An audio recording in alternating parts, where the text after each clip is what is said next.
We're going on a bear hunt. We're gonna catch a big one. What a beautiful day. We're not scared. See, you got the dad and his kids. Uh-oh, grass. Long, wavy grass. We can't go over it. We can't go under it. Oh no, we've gotta go through it. Swishy swashy, swishy swashy, swishy swashy. See, they go through all the grass. We're going on a bear hunt. We're gonna catch a big one. What a beautiful day. We're not scared. Uh-oh, river. A deep, cold river. We can't go over it. We can't go under it. Oh no, we've gotta go through it. Splash, splish, splash, splash, splash, splash, splash, splash. There goes Dad. Is just taking the kids through the river, through the grass. We're going on a bear hunt. We're going to catch a big one. What a beautiful day. We're not scared. Uh-oh, mud. Thick, oozy mud. We can't go over it. We can't go under it. Oh no, we've got to go through it. Squelch, squirch, squelch, squirch, squelch, squirch. Any of you guys like to walk in mud? With your bare feet? And it feels really good, doesn't it? Yeah, like don't get the water. Yeah. And then you get all dirty. Yeah. We're going on a bear hunt. We're going to catch a big one. What a beautiful day. We're not scared. Uh-oh, a forest. A big, dark forest. We can't go over it. We can't go under it. Oh no, we've got to go through it. Stumble trip, stumble trip, stumble trip. We're going on a bear hunt. We're going to catch a big one. What a beautiful day. We're not scared. Uh-oh, it's a snowstorm. I guess it's not a beautiful day anymore. A swirling, whirling snowstorm. We can't go over it. We can't go under it. Oh no, we've got to go through it. Ooh, ooh, ooh. And look, they don't even have jackets on. They're crazy. We're going on a bear hunt. We're going to catch a big one. What a beautiful day. We're not scared. Oh, yeah, right. Uh-oh, a cave. A narrow, gloomy cave. We can't go over it. We can't go under it. Oh no, we've got to go through it. You can go around it, yeah. Well, maybe. But they're probably a little cold and wet and muddy from all the stuff they've done. So they go tiptoe, tiptoe, tiptoe. What's that? Bear. One shiny wet nose, two big furry ears, two big googly eyes. It's a bear. Is a bear? Quick back through the cave. Tiptoe, tiptoe, tiptoe. Back through the snowstorm. Woo, woo, woo. Back through the forest. Stumble trip, stumble trip, stumble trip.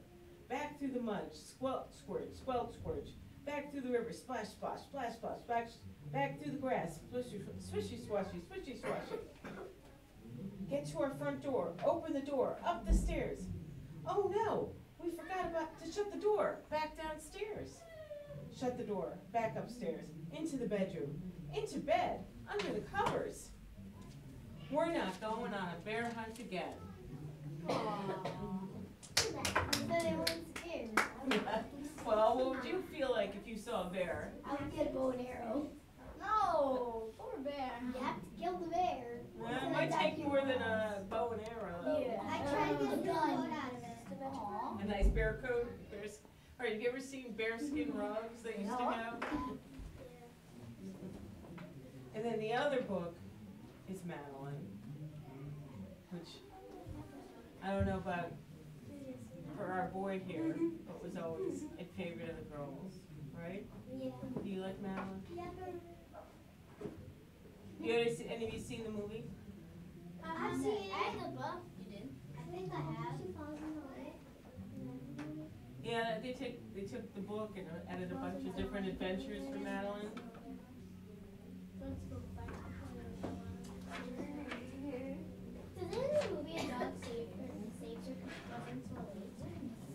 I actually have not seen the movie. I have to say, for the most part, I think I prefer books to. I like to read the books and then I think about seeing the movie. And this book is so special that I don't really need to see the movie. But it's fun to see the characters you like from a book taken onto a screen. Like, you read Harry Potter. Any of the rest of you read Harry Potter? Yeah, she read Harry Potter. You ever? I saw the movie. Yeah, so did I. The movies are a little different. Movies are a little different, because the thing about a movie, in a book, when you read a book, you know what the character's thinking. It's not just what they're doing, it's what they're thinking too. But when you see a movie, you can't really know what a character's thinking. They have to only show it to you. So all the stuff like that Harry's imagining in his mind, and when he gets scared and all, they can't show you that in the movie. So while the movies are good, you can learn a lot more about the characters by reading the book, which makes even though if you really like some movies, you should try reading the books as well, because you might like the books even better, because you'll get to love the characters and become your friends. Like the Harry Potter books, I've read them all, and not only have I read them once, I've read each of them about 3 times, and they're like, almost like I feel like I know, by the end of the book, you feel like Harry, Hermione, Ron, they're like, friends. You want to hang out with them, even at my age. And you think, I wish I had these kind of adventures. I wish I would lived I could go to Hogwarts instead of just being a muggle, right? So let's talk about Madeline, who, in an old house in Paris that was covered with vines, lived 12 little girls in 2 straight lines. In 2 straight lines, they broke their bread, which means, what does it mean to break your bread?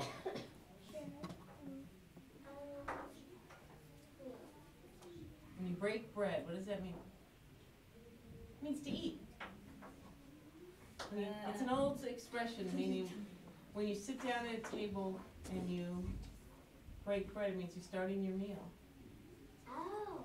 So in 2 straight lines, they had dinner together. And they brushed their teeth and went to bed. You guys all brush your teeth before bed, right? Yeah, I do that too. Yeah? You're supposed to, right? I usually do it in the morning. Yeah, so Well, I do it in the morning. And are you supposed to do it only in the morning? No. Night too. They smiled at the good and frowned at the bad. People doing bad things, thief there. And sometimes they were very sad. Like you see there, the fellow has his foot in a cast. They left the house at 9:30 in 2 straight lines. In rain, in shine. The smallest one was Madeline. By the way, do you know, any of you know where this book is set? Where this is taking place? France. I thought it was Paris. Well, where is Paris? Yeah. So this is all, Madeline and her friends all live in Paris, France. And this picture actually, in Paris, there's a famous cathedral called Notre Dame. Notre Dame. Over here in the U.S. we call it Notre Dame. Over there they call it Notre Dame. You've seen it? No, You've heard it? we learned it in class.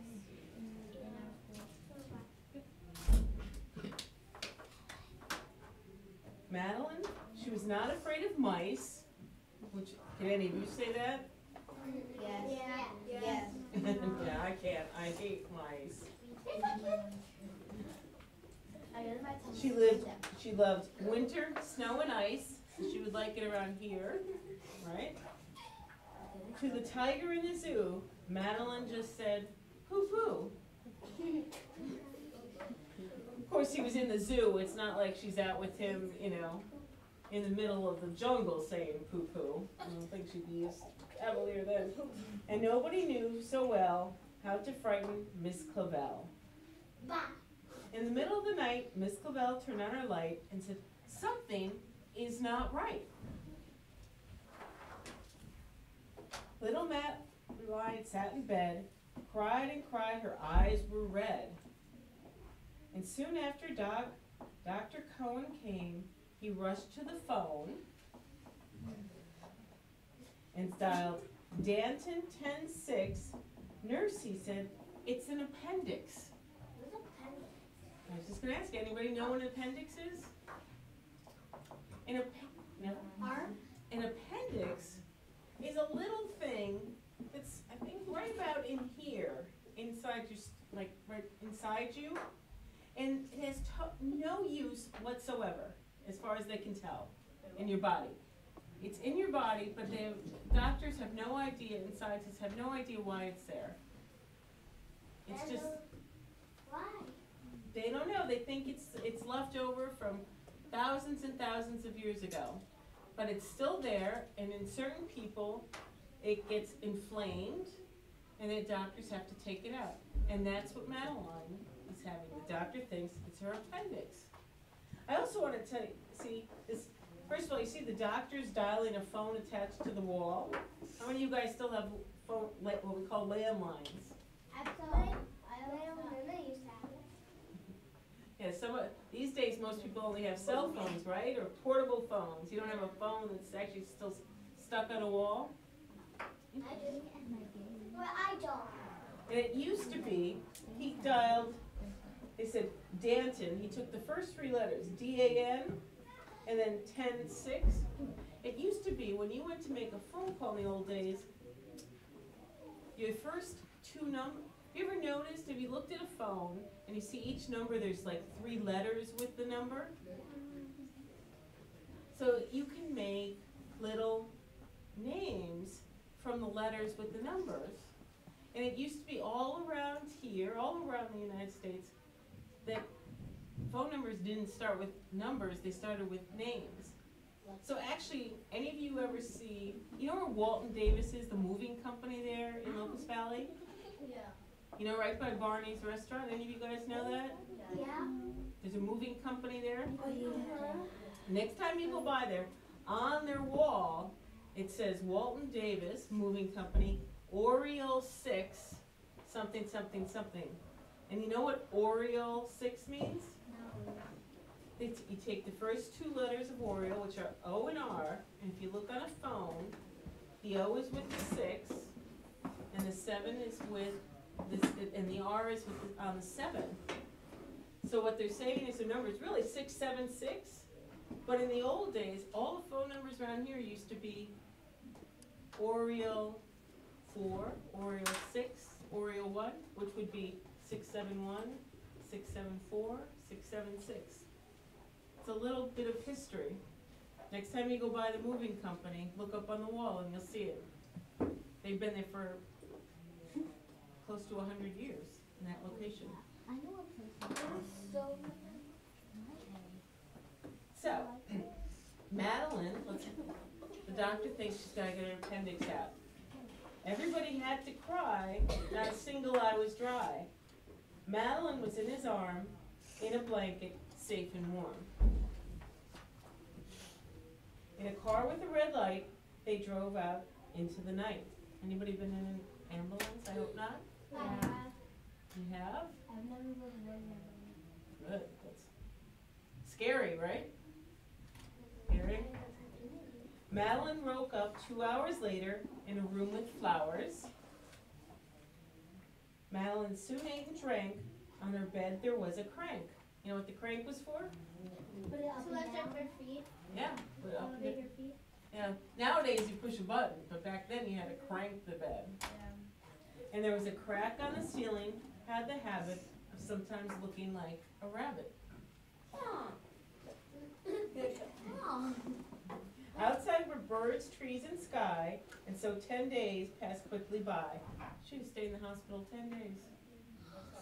It's a lot. Nowadays, you're out, you have your appendix out, and you're out in about 2.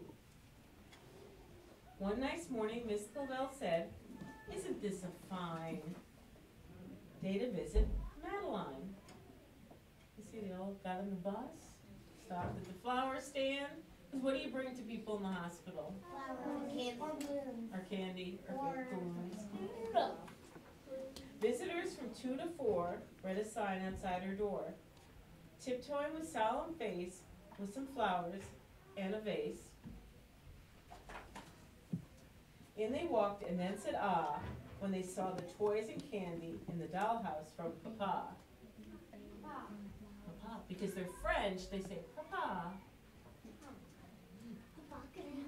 It's not Dad, it's Papa. And of course, because she was in the hospital, her parents brought her presents.